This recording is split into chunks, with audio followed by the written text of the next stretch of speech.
kesenjangan sih yang saya lihat ya, sangat jauh gitu. Ketika saya berada di luar daerah saya, itu saya melihatnya justru lebih mudah melihat dari jauh ketimbang saya di dalam.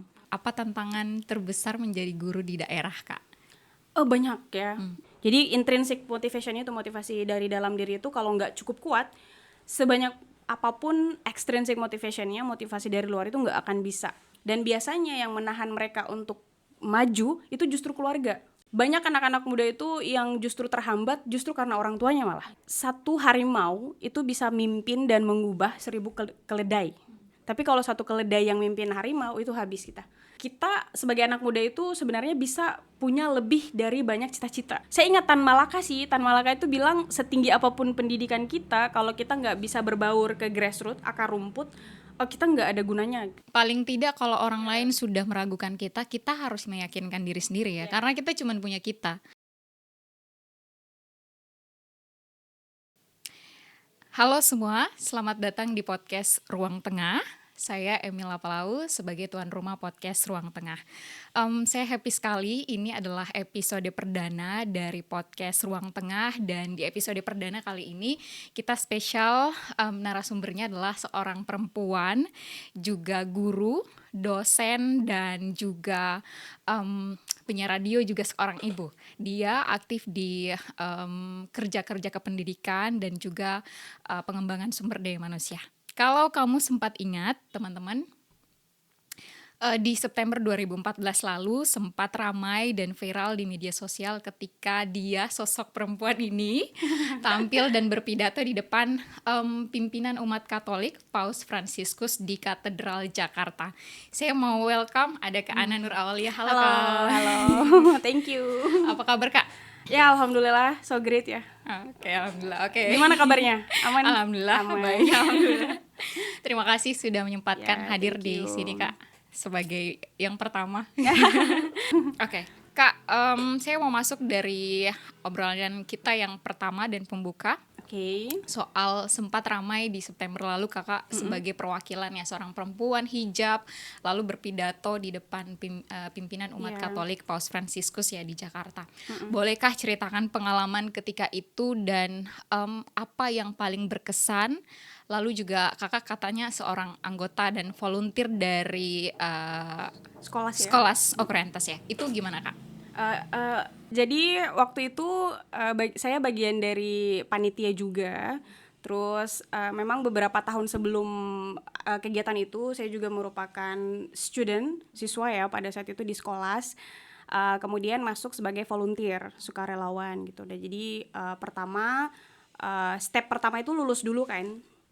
Ada seleksi dan seleksinya menurut saya cukup berat ya. Oh, oke. Cukup berat untuk masuk di situ karena ada banyak proses seperti esai, penulisan esai itu memang wajib, salah satu hal yang nggak bisa lepas dari beasiswa maupun pertukaran pemuda atau program-program yang masuk dari luar negeri.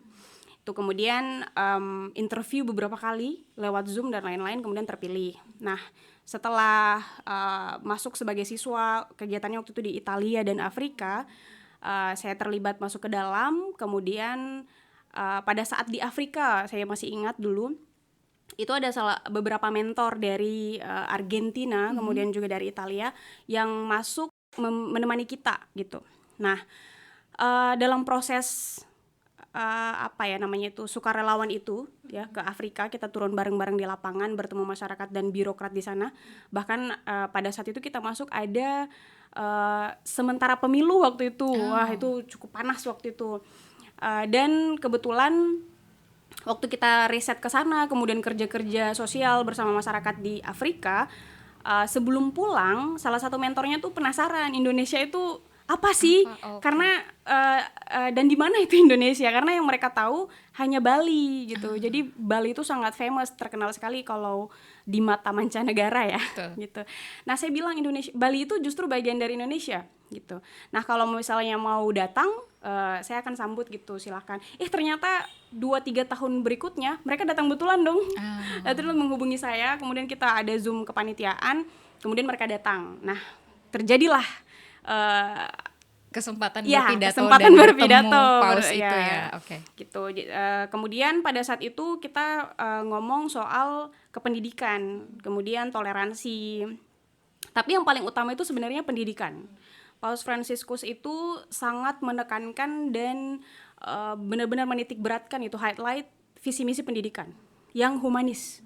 Dan itu sangat jarang ya, sangat jarang dibicarakan banyak pemimpin di dunia soal pendidikan inklusif itu, humanis itu. Gitu. Oke. Berarti di Scholas Occurrentes itu memang banyak belajar soal Yeah. kepemudaan dan pendidikan banyak di situ Betul. ya. Oke. Kalau ditanya pengalaman yang paling berkesan ketemu seorang pimpinan dari umat Katolik yang notabene kakak adalah Muslim gitu ya pada saat itu, apa yang paling diingat dari Beliau ya. Iya, beliau.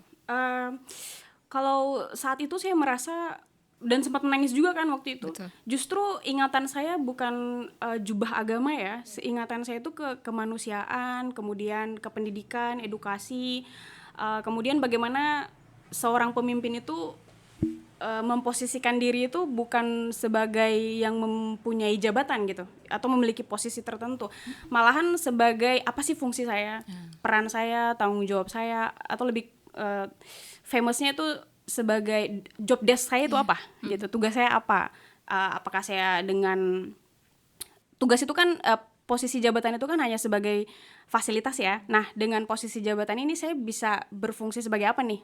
Apakah saya menyediakan misalnya ide-ide, kurikulum, pedagogik, atau hal-hal inovatif gitu yang bisa dikerjakan oleh anggota-anggota di bawah saya gitu. Walaupun memang beliau selain pemuka agama, saya malah waktu itu melihatnya sebagai pimpinan gitu. Beliau kan pimpinan Roma kan, pimpinan Vatikan gitu. Vatikan. Nah, saya melihat sebagai peran itu ketimbang peran agamanya gitu ya. Saya lihat peran itu, dan menurut saya dengan kesederhanaan beliau sebenarnya sudah memberi pesan lintas disiplin ilmu, mulai dari religi, mulai dari kependidikan, edukasi, kemudian kepemimpinan, birokrasi, kemudian tugas saya nih sebagai pengayom gitu. Dan, saya melihatnya begitu, seperti itu. Dan beliau lebih ke di Scholas Occurrentes ini kan pemuda ya yang dirangkul ya, betul, anak-anak muda. Anak muda. Itu suatu hal yang menurut saya sangat baru ya, karena jarang sekali ada organisasi yang dia di mana itu non profit organization ya, NGO gitu, yang benar-benar bergerak di bidang pendidikan, kemudian lingkungan, humanisme, yang mengajak anak muda gitu sebagai pionirnya gitu. Berikut juga melibatkan banyak bidang-bidang seperti bahasa, seni, musik gitu, dan juga saya masih ingat itu mural ya. Itu yang menurut saya luar biasa sekali gitu. Jarang sekali ada organisasi yang melibatkan seluruh sektor-sektor menarik ini gitu. Kebanyakan kalau agama ya agama misalnya, atau pendidikan. Dan menariknya gitu. Anak muda yang sebagai ujung tombaknya ya, menggerakkan betul, itu betul. Baik. Itu luar biasa. Kak Ana kan seorang pendidik juga, guru, dosen, kemudian juga terlibat dalam kerja-kerja kepemudaan ya, aktivitas-aktivitas kayak Scholas Occurrentes itu. Kalau dari Kak Ana sendiri sebagai seorang guru gitu ya, melihat skala dan lingkup pendidikan kita misalnya, entah di Buton sini, entah di Indonesia, kalau sebagai seorang guru sendiri itu seperti apa?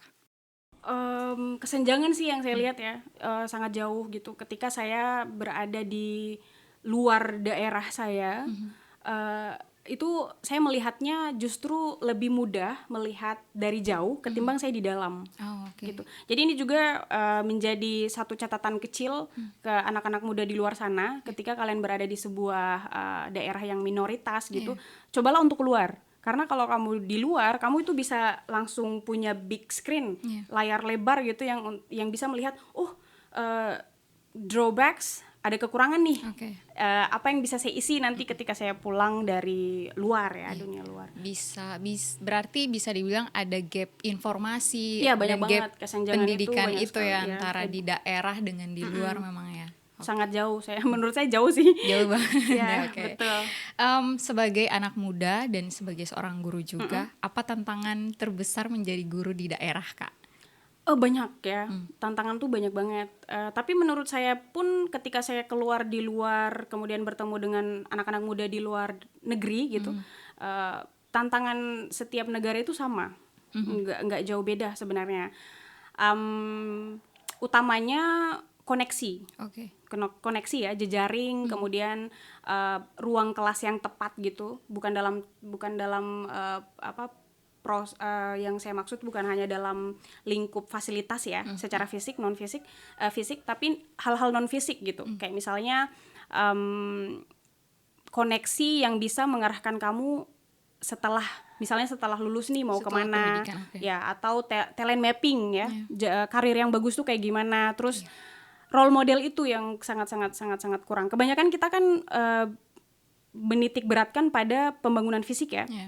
Kayak membangun ruang kelas, sekolah, ya memang itu penting. Tapi ada banyak sebenarnya fasilitas-fasilitas seperti non fisik ya, itu yang bisa membangun jauh lebih ketimbang yang berbentuk fisik aja gitu. Oke, berarti kalau sederhananya Ana mau bilang bahwa menjadi guru di daerah itu tantangannya sangat double ya, banyak ya, berlipat-lipat. Banyak banget. Salah satunya juga selain dukungan fasilitas, dukungan dari lain-lain juga masih agak kurang begitu ya. Sangat kurang, terutama akses informasi sebenarnya. Akses informasi itu sulit sekali. Saya masih ingat waktu dapat beasiswa LPDP ya. Tahun 2013, 14, 15 gitu. Untuk mendapatkan akses informasinya saja itu saya harus berkunjung ke rumah-rumah senior tuh. Kemudian sharing cerita. Betul. Terus ada informasi itu. Nah, saya bisa terbayang dari situ. Kalau misalnya di posisi saya yang sudah punya banyak organisasi, masuk ke banyak kelas, itu masih sulit untuk mengakses, apalagi yang di luar sana yang tidak sama sekali terlibat dalam organisasi, komunitas yang tepat gitu. Karena banyak juga organisasi dan koneksi-koneksi yang kurang tepat, atau justru berbahaya, atau justru kita bisa bilang toksik, racun gitu ya. Yang memberi doktrin-doktrin yang tidak sesuai dengan kemajuan zaman atau kemajuan anak-anak muda ini ke depannya. Oke. Berarti selain gap informasi yang akhirnya buat Kak Ana merantau juga dan pergi dan banyak belajar di banyak organisasi adalah mencari pengalaman itu ya. Ya, betul. Ilmu dan pengalaman yang memang tidak didapat dari di daerah. Oke.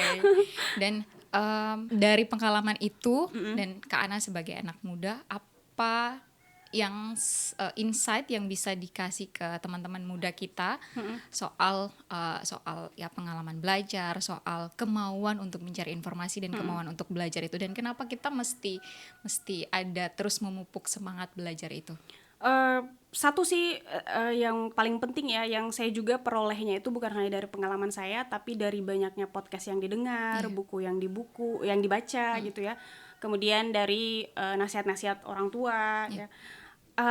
Satu yang paling keras menurut saya sih, karena kan zaman sekarang itu kan akses teknologi tidak terbatas lagi ya. Sudah mudah ya, sangat mudah. I mean bahkan kalau saya bisa bilang ya, saya ketemu sama mulai dari level siswa, itu level dari kids, anak-anak sampai universitas, bahkan sampai manusia-manusia yang berprofesi S2 dan S3, bahkan profesor. Karena memang untuk masuk ke kelas bahasa Inggris ya, kan saya ngajarnya bahasa Inggris, itu nggak mandang profesi, kemudian level akademik tidak, karena mereka pada saat masuk ke kelas bahasa, you need to start from the basic one, mulai dari basic gitu. Nah, saya melihatnya mereka punya pesan yang sama dan masalah yang sama. Nah, yang pertama adalah if you don't wanna start, kalau nggak mau mulai, no one will motivate you or trigger you. Nggak akan ada yang bisa memotivasi atau memancing kamu. Mau 1000 podcast, mau 1000 ceramah ya dalam tanda kutip, itu nggak akan bisa membangun atau menarik kamu kalau tidak dari kamu sendiri. Jadi intrinsic motivation itu, motivasi dari dalam diri itu kalau nggak cukup kuat, sebanyak apapun extrinsic motivationnya, motivasi dari luar itu nggak akan bisa. Itu yang pertama. Terus yang kedua, penting sekali kita memposisikan diri atau menempatkan diri di komunitas yang tepat. Karena once you are in the wrong position, di tempat yang salah itu bahaya sekali, dangerous. once you realize you need to go out. Kalau sudah sadar harus keluar. Karena itu yang membentuk yang membentuk kita. Jadi karena saya melihat banyak anak muda itu yang mereka ketika masuk ke dalam kelas saya itu sering konsultasi dan curhat. Dan biasanya yang menahan mereka untuk maju itu justru keluarga. Jadi lingkungan terdekat itu luar biasa. Banyak anak-anak muda itu yang justru terhambat justru karena orang tuanya malah. Itu yang pertama. Keluarga. Yang kedua justru oleh komunitas terdekatnya juga. Yang ketiga justru oleh sahabat-sahabatnya gitu. Jadi satu sih untuk bisa keluar dari itu ya. Saya ingat katanya Renal Kasali di bukunya Agility, ketangkasan. Satu harimau itu bisa mimpin dan mengubah 1000 keledai. Tapi kalau satu keledai yang mimpin harimau itu habis kita. Nggak bisa. Jadi buat anak-anak muda di luar, coba untuk berani, encourage yourself, posisikan diri untuk bisa jadi single fighter. Karena kita nggak bisa selalu, karena kita gini ya, kita selalu akan ada di posisi di mana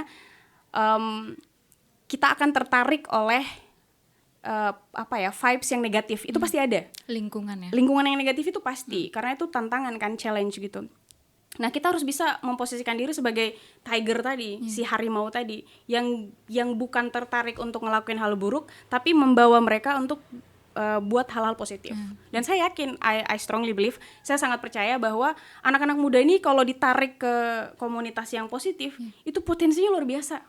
Sangat, karena banyak saya lihat siswa-siswa saya yang punya banyak potensi yang luar biasa, tapi karena di daerahnya kecil, dari daerah kecil ya, kemudian dari sebuah daerah yang stakeholdersnya, pemerintahnya tidak terlalu memperhatikan ini, kemudian keluarganya juga sama, akses informasi tertutup, mati mereka di situ. Karena memang salah satu yang membentuk individu itu dan salah satu bekalnya itu kan selain salah satunya kan memang lingkungan yang sangat berpengaruh itu. Sangat berpengaruh. Nah, kenapa seorang Kak Ana itu memilih jalur pendidikan sebagai jalur pengabdiannya? Ini ya cukup panjang ceritanya, karena idealisme masing-masing orang kan beda-beda ya, dan pembentukan idealisme itu melalui jalur pengalaman yang sangat panjang juga. Bahkan tidak jarang orang baru mendapatkan, wah ini visi misi saya nih, itu di usia 25, 30, bahkan 40 gitu. Dan itu menurut saya juga panggilan hati ya, dan hidayah juga.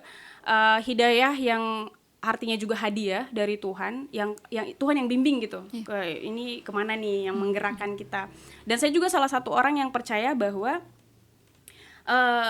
sebenarnya kebaikan-kebaikan kita itu bukan dari kita sebenarnya, tapi dari Tuhan sendiri yang ngasih ke hati kita, kemudian kita coba manifestasikan dalam bentuk, ya let's say kalau kayak saya dalam bentuk pendidikan, orang-orang di luar sana mungkin dalam bentuk UMKM, seni, musik, literasi, budaya dan lain-lain. Dan menurut saya itu hidayah, itu yang pertama yang menggerakkan hati ya. Terus yang kedua, memang jurusannya dari dulu itu ya. Memang dari kecil senang dari usia SD ya. Usia SD tuh mama saya seorang guru, ngasihnya itu majalah Bobo. Saya senang sekali majalah Bobo, terus ngasihnya koran gitu ya, karena ya kita kan di daerah kecil, literasi dengan kondisi dari kecilnya itu dengan kondisi ekonomi yang kita ekonomi menengah ke bawah, tidak bisa memaksakan kayak wah saya pengen buku nih, atau bahkan mungkin saya dulu melihat buku itu hanya sebatas buku pelajaran di sekolah, di perpustakaan, kemudian majalah Bobo, majalah koran, kemudian saya bikin journaling dulu, kayak clipping, terus tempel-tempel majalah Bobo dan lain-lain. Nah itu bikin kita, saya secinta itu dengan buku, dengan literasi ya. Mungkin kalau dulu kita di daerah maju kayak Jawa misalnya ya, mungkin seusia SD kita udah bisa tahu, oh ya apa yang saya lakukan ini literasi nih, bagian dari literasi, bagian terkecil dari literasi. Itu sih yang buat saya punya satu mirror, punya satu kaca gitu. Oh, saya ini di sini gitu ya, dan saya lanjutkan. Kak Ana kan selain aktif sebagai guru, dosen juga ngajar, terus juga melakukan kerja-kerja aktivisme yang lain, siaran radio. Nah, bagaimana bisa nih tetap selaras antara, dan juga seorang ibu ya, titel yang sangat kayaknya tanggung jawabnya berat ya. Nah, gimana sebagai seorang Kak Ana, seorang anak muda juga bisa menyelaraskan itu sebagai tanggung jawab perempuan, guru, dosen, ibu itu, tapi mimpi sebagai seorang individu perempuan dan seorang Kak Ana gitu ya masih bisa tetap jalan gitu, itu gimana? Pasti berat karena tidak ada sebuah mata kuliah atau buku itu yang mengajarkan kita jadi seorang ibu kan. Itu semua benar-benar first experience for all mothers, benar-benar pengalaman pertama. Dan justru melalui pengalaman itu kita bisa belajar mana yang baik dan buruk, atau mana strategi-strategi atau hal-hal yang perlu kita lakukan sebagai ibu itu dari kesalahan-kesalahan tuh, mulainya dari kesalahan-kesalahan. Jadi saya lebih tepatnya belajar aja dari pengalaman-pengalaman itu. Terus yang kedua juga bersyukur ya, punya pendidikan gitu. Dari pendidikan itu saya bisa paham nih, oh ternyata ini gap yang sangat tinggi antara ketika kita jadi seorang ibu dengan latar belakang pendidikan sama seorang ibu yang tidak punya latar pendidikan itu. Tapi dalam tanda kutip karena kasusnya banyak beragam di masyarakat. Ada yang berhasil membina anaknya walaupun dia tidak punya latar pendidikan yang tinggi, tapi justru ada juga yang latar belakang pendidikannya tinggi justru nggak bisa memberhasilkan anaknya. Itu beragam sekali datanya jadi realitas kita di masyarakat. Cuman saya ingin highlight, menggarisbawahi bahwa sebagai seorang ibu yang punya latar pendidikan ini, saya bisa pakai itu, fasilitas itu untuk bisa kayak hal-hal kecil aja. Anak saya ketika kecil saya harus hindarkan nih dari snack-snack, makanan-makanan yang tidak bergizi. Itu karena apa? Karena saya punya akses informasi itu dan punya kesadaran, punya self awareness gitu, kesadaran bahwa saya harus cari nih informasinya. Ini sehat nggak ya untuk anak saya? Ini nggak sehat nih, jangan saya kasih gitu. Itu baru kalau kita lepas baju seorang ibu sebagai seorang perempuan. Tentu setiap individu dilepas kalau kita lepas jubahnya Kak Ana sebagai seorang ibu, seorang dosen, guru gitu ya. Seorang Ana, seorang perempuan gitu ya. Apa mimpi terbesarnya, dan apakah dengan banyak tanggung jawab tadi itu masih bisa tetap mencapai mimpi-mimpinya gitu? Kayaknya ada perubahan ya. Saya dulu SD tuh cita-citanya pengen jadi menteri pendidikan. Amin. Nah, seiring berjalan ternyata saya mulai merasakan bahwa kita sebagai anak muda itu sebenarnya bisa punya lebih dari banyak cita-cita, bisa punya lebih dari banyak profesi, bisa punya lebih dari banyak mimpi gitu. Misalnya kita mau memimpikan jadi ini, bikin itu bisa gitu. Semakin banyak semakin bagus malah gitu. Tapi buat saya pribadi, perubahan informasi, kemudian kerja-kerja saya di lapangan, bertemu ini dan bertemu itu, membuat saya juga punya perubahan pola pikir seiring waktu berjalan ya. Tapi tetap ada career plan gitu, ada jangka pendek kemudian jangka panjang. Tapi untuk sekarang masih lebih fokus ke pembangunan yayasan kami, kemudian mungkin kedepannya setelah S3, setelah doktoral, pengen jadi one of the policy maker gitu ya, pembuat kebijakan, atau bisa tetap bekerja di belakang layar untuk hal-hal peningkatan atau pengembangan pendidikan di daerah gitu. Itu masih visi misi kecil kita saat ini. Berarti seorang Kak Ana juga masih tetap punya mimpi meskipun sekarang sudah master, sudah selesai S2, tapi masih pengen S3 lagi gitu ya. Artinya mau siapapun ya, mau perempuan mau laki-laki, semangat belajarnya itu harus dipupuk terus berarti ya. Wajib karena seperti yang sering kita dengar sih ya, sebaik-baiknya manusia itu yang bermanfaat, dan kebermanfaatan kita juga beragam. Jangan sampai orang-orang berpikir bahwa kayaknya kebermanfaatan itu hanya bisa diraih lewat pendidikan tinggi. Enggak juga, ada banyak orang yang justru, saya ingat Tan Malaka itu bilang setinggi apapun pendidikan kita, kalau kita nggak bisa berbaur ke grassroots, akar rumput, kita nggak ada gunanya menurut dia, dan menurut saya juga, saya yakin seperti itu. Bahkan ini terafiliasi atau terkoneksi dalam syarat-syarat beasiswa, karena saya sering bicara soal beasiswa di anak-anak daerah. mau itu beasiswa luar negeri, mau itu beasiswa dalam negeri, seluruh beasiswa itu sebenarnya meminta kita untuk bisa dekat dengan masyarakat, karena kita akan kembali untuk mempraktekkan seluruh keilmuan itu ke masyarakat gitu. How we solve the problem, gimana kita bisa menyelesaikan masalah. Dan itu kayaknya lebih lebih urgent, lebih penting ketimbang hanya berbicara soal saya punya S2 nih, saya punya S3 nih, tapi you cannot solve the problem for what gitu. Artinya meskipun kamu belajar setinggi-tingginya, tapi ketika kamu tidak mampu turun ke bawah, ke masyarakat, ke akar rumput, itu tidak ada gunanya gitu ya. Menurut saya kebermanfaatan itu ya. Kebermanfaatan itu yang lebih utama. Oke. Tadi beberapa mimpi sudah disebut, pengen S3, terus juga di kerja-kerja pendidikan yang lain ya, di yayasan juga. Mimpi lain, apa salah satu mimpi yang masih terus ingin diwujudkan, atau mimpi terbesar yang belum terwujud? Apakah jadi menteri pendidikan itu? Kayaknya nih ya, saya jadi ingat Jerome Pauline nih. Mas Jerome itu kan dari dulu selalu menyebut ya di konten dia pengen banget jadi menteri pendidikan. Tapi sama seperti Jerome, saya juga sepakat sepanjang perjalanan kita akan punya perubahan-perubahan gitu, pola pikir, kemudian juga visi misi, ide itu akan terus berubah. Tapi harapan kita adalah perubahan-perubahan itu tetap membawa kita di jalur yang istiqomah, yaitu pembangunan-pembangunan yang baik gitu, untuk kebersamaan. Oke.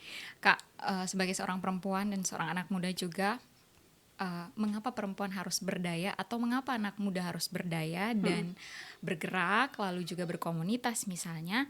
Lalu adakah kiat-kiat dari seorang Kak Ana juga untuk anak muda yang mungkin punya banyak keinginan tapi masih sangat susah untuk direalisasikan, atau juga masih bingungnya untuk mulai dari mana nih ngejar mimpinya?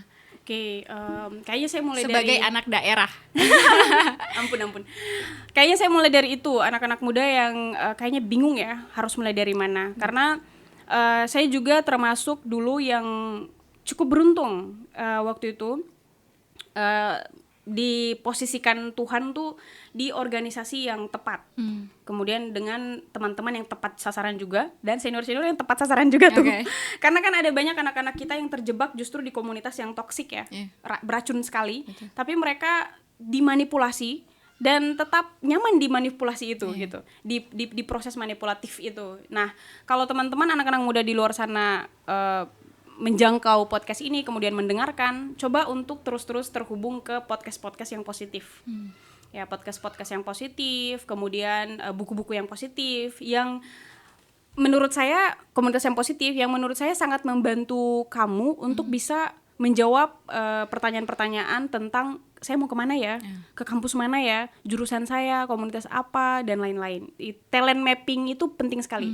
Mapping talentnya, potensinya, minatnya, dan lain-lain. Terus yang berikutnya adalah once you get the information, sekali kamu dapat informasinya, kerjakan gitu. Jangan takut kalau gagal, karena saya pribadi gagalnya banyak sekali pemirsa. Gagalnya sangat banyak, bahkan di bidang yang bisa dibilang itu jurusan saya juga gagal di situ. Tapi dari kegagalan-kegagalan itu ada peluang-peluang yang masuk gitu. Nah, peluang-peluang yang masuk itu jangan pikirkan terlalu sering dan terlalu banyak gitu. Consideration, pertimbangannya terlalu banyak, jangan. Dicoba saja, dilakukan, nanti dievaluasi sepanjang proses perjalanan, kemudian ambil, take. Saya belajar banyak nih dari alumni-alumni penerima beasiswa ya. Dan salah satunya itu kebetulan teman juga, beliau Bang Yuda namanya, dari Kalimantan. Itu beliau 180 kali kayak kalau nggak salah ya gagal. Bayangkan, 180 kali untuk gagal tes beasiswa. Tapi tidak pernah mau menyerah. Itu yang pertama. Terus yang kedua, meskipun dia dibilang gila, pernah sempat dibilang gila karena ketika tetangganya nanya mau kemana, saya mau ke Australia. Saya sudah mau ke Australia nih besok ya. Dia bilang kayak gitu. Tapi gagal terus. Nanti di terakhir kali dia ngambil satu kesempatan itu langsung lolos. Di 181.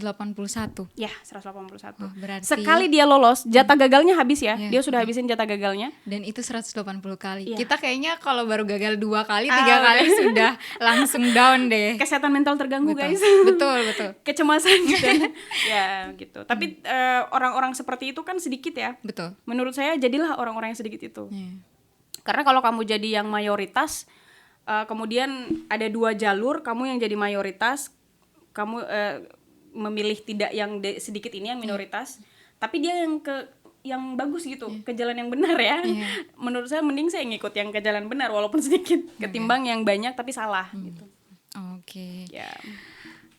Habiskan jatah gagal kalian. Ya. Jadi kalau baru 1 kali 2 kali itu belum ya. Masih ada 180 kali tadi kalau singgung Bang Yuda. Oke, seorang Kak Ana juga kan dalam prosesnya ya, ada banyak kegagalan, ada banyak duka yang didapat gitu ya, sampai ada di posisi ini. Apa yang duka yang memang paling membekas, lalu bagaimana seorang Ana bisa bangkit dari duka itu dan aku bisa berdiri lagi, bisa maju lagi, aku masih punya mimpi-mimpi yang masih bisa diwujudkan. Itu bagaimana cara bangkit? Kalau saya pribadi menilainya semua duka kualitas sama prosesnya sama ya, sama-sama berat. Mau itu duka kecil, duka besar, sama-sama duka namanya buat saya. Dan nah itu saya masih bingung ya. Kayaknya saya butuh konsultasi nih. Karena menurut saya pernah mendapatkan duka yang menurut kebanyakan orang, mungkin orang akan bilang wah saya lebih baik mati nih daripada dapat duka yang ini. Tapi buat saya saat itu mungkin proses kegiatan yang sangat banyak, proses belajar, kemudian saya juga merasa bahwa kalau saya buang-buang waktu, spending time, itu sama dengan wasting, kayak mubazir gitu. Dan saya tidak mau ada satu waktu dalam hidup saya itu hanya nongkrong, hanya berleha-leha dan atau galau, baper. Saya tidak suka. Harus ada di dalam 1 bulan itu atau let's say dalam 1 minggu itu saya produktif, entah itu belajar, dan produktif kan tidak harus menciptakan sebuah karya. Kamu melakukan hal-hal baik untuk diri kamu, itu menurut saya sudah produktif. Bukan hal-hal yang toksik ya, bukan hal-hal yang sifatnya itu mengganggu orang lain atau merugikan orang lain, itu menurut saya sudah produktif gitu. Saya habiskan waktu untuk itu daripada harus menangis atau daripada harus kayaknya aduh saya gagal nih, aduh saya nggak mau lanjut lagi. Menurut saya itu wasting time, buang waktu gitu. Padahal you never know, we never know ya, kita nggak pernah tahu ajal itu datangnya kapan. Saya selalu takut jangan sampai ketika ajal itu datang saya dalam proses galau, nggak bikin apa-apa, nggak produktif, nggak belajar atau nggak bantu orang gitu. Jadi saya memilih untuk tidak mendukai duka yang dalam proses lama. Ngapain? Meskipun memang tiap orang punya duka masing-masing dan punya cara sendiri, beda-beda. Penting juga adalah memberi waktu dulu ya kepada diri sendiri untuk memproses duka itu. Dan caranya beda-beda. Betul, dan caranya beda-beda. Untungnya Kak Ana dengan banyak aktivitas itu bisa terdistract dengan itu ya. Saya milih sibuk. Dan itu cukup membantu ternyata. Cukup membantu. Saya ingat Mas Jerome ya, dia bilang kalau kamu sibuk bangun tamanmu sendiri ya, sampai kupu-kupu datang, itu kamu punya saya coba untuk paraphrase, itu kamu punya potensi yang luar biasa, dan kamu punya taman yang luar biasa, kamu punya aset gitu. Tapi kalau kamu sibuk ngurusin taman orang, terus kamu sibuk mencaci maki diri karena duka yang kamu dapat atau kegagalan yang kamu dapat, kamu nggak dapat keuntungan bro. Lebih baik kamu sibuk untuk memperbaiki diri, memperbaiki taman kamu, keluarga kamu punya aset. Persoalan duka itu dan tantangan itu pasti datang, karena memang tugas kita di dunia kan, ini panggung sandiwara kan, ada nyanyinya, ada lagunya kayaknya. Saya melihat itu dunia ketika dapat duka itu sebagai panggung sandiwara aja. Kayak misalnya saya gagal, terus mungkin melakukan hal-hal yang kurang berhasil misalnya menurut mata orang, mata dunia gitu. Saya melihatnya sebagai ini panggung sandiwara, kelas untuk belajar.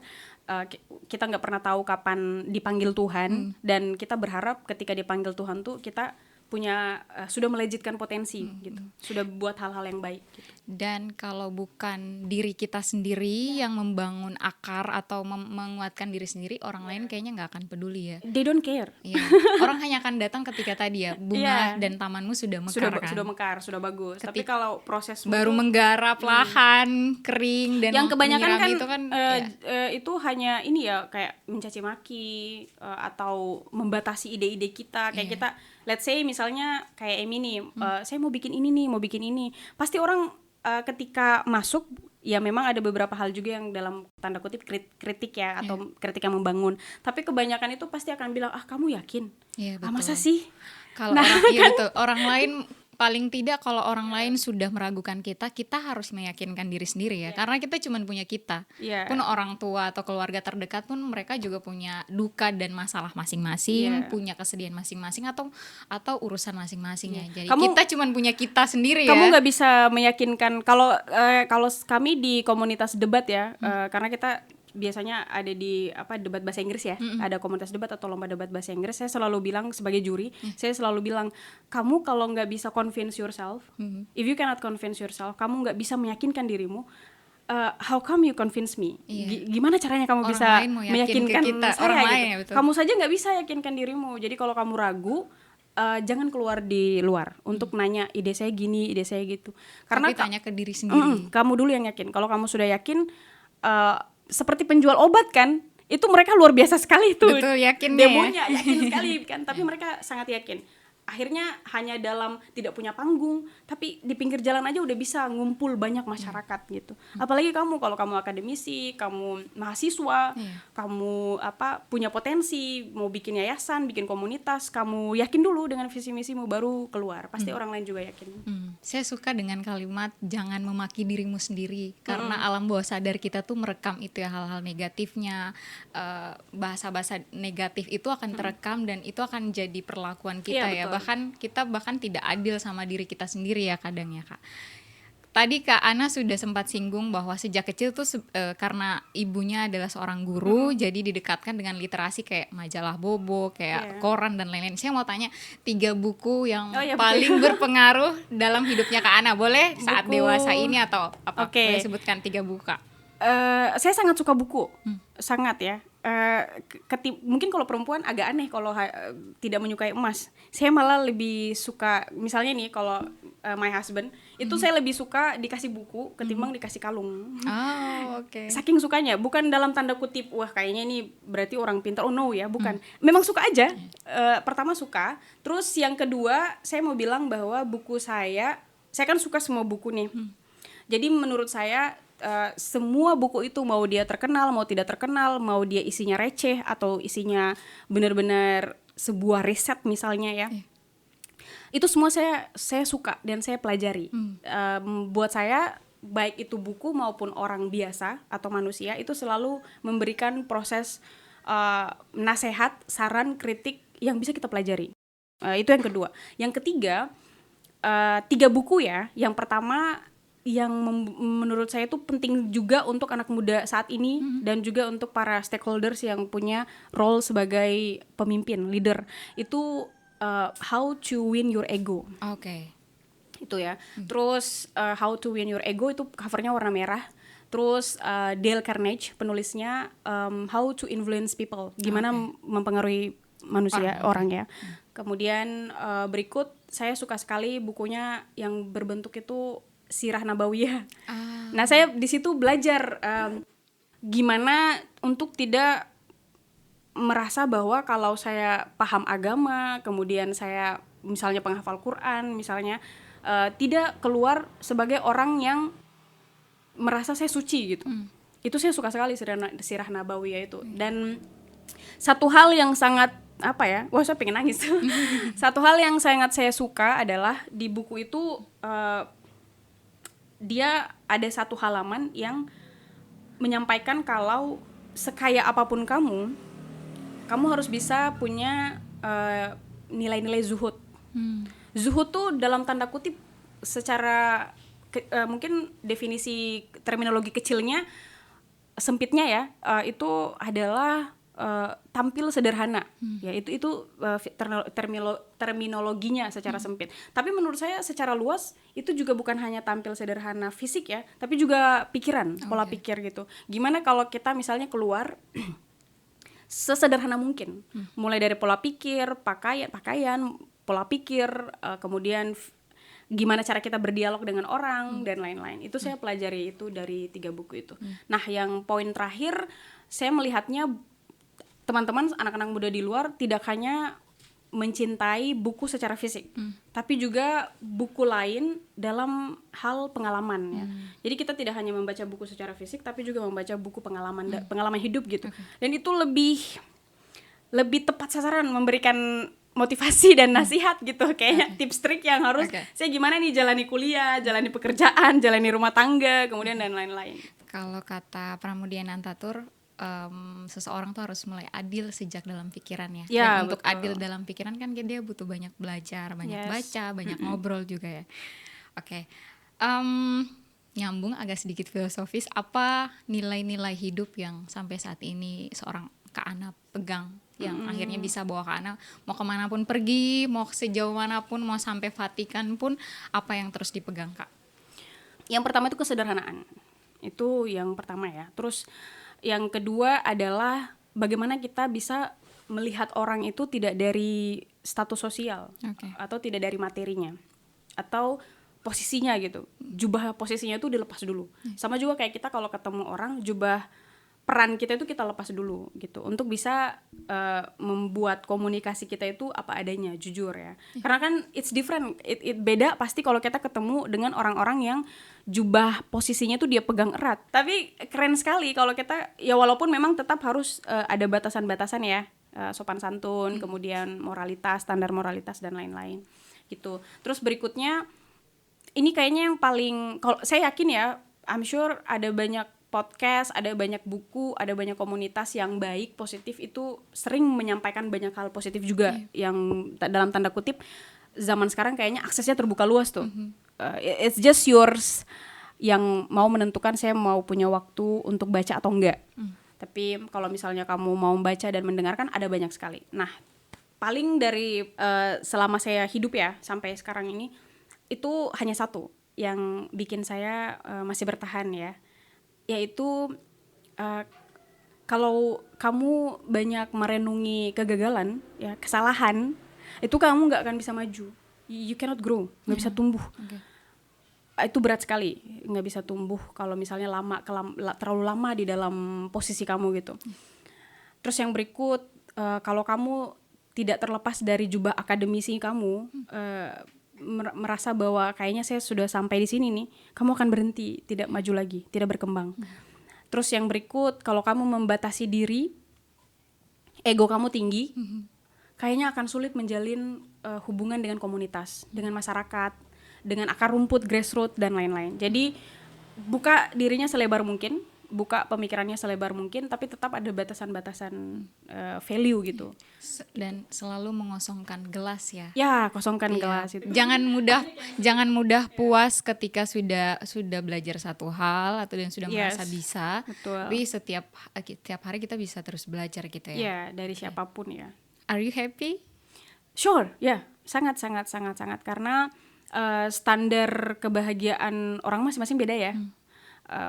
Mungkin ada yang bisa melihat dari materi, dari status, dari kependidikan, kemudian dari banyak hal.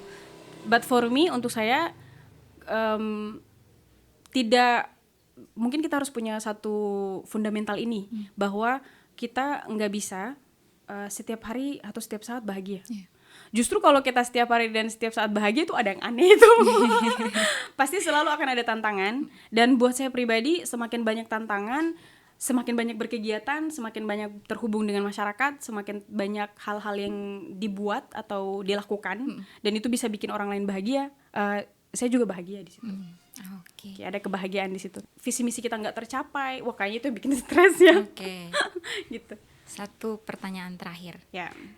Kebiasaan kecil apa yang terus Kak Ana bangun tiap hari ya, dari bangun tidur sampai tidur lagi, yang akhirnya bisa membentuk kapasitas dirinya Kak Ana sampai dengan sekarang?